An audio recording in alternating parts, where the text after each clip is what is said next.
এই লোকটি একজন বিখ্যাত শেফ। সে যে রেস্টুরেন্টে যায় সেটা রাতারাতি ফেমাস হয়ে যেত। আজকেও সে একটি রেস্টুরেন্টে এসেছে। এক এক করে সকল রেসিপি লোকটির সামনে পেশ করা হয়, কিন্তু সে সবগুলোকে রিজেক্ট করে দেয়। একটি রেসিপি টেস্ট করার পরে তো সে থুতু দিয়ে ফেলে দেয়।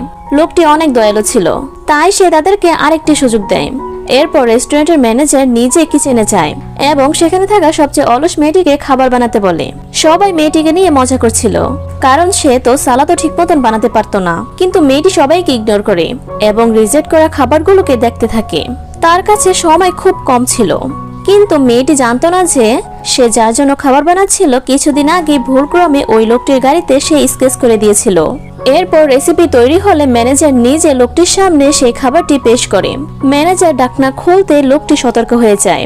সে এরকম খাবার কখনোই দেখেনি। এরপর যখন সে খাবারটিকে টেস্ট করে তখন তার চোখ দিয়ে পানি এসে পড়ে। তাই সে না দেখে যে এই খাবারটি বানিয়েছিল তাকে তার পার্সোনাল শেফ বানিয়ে নেয়।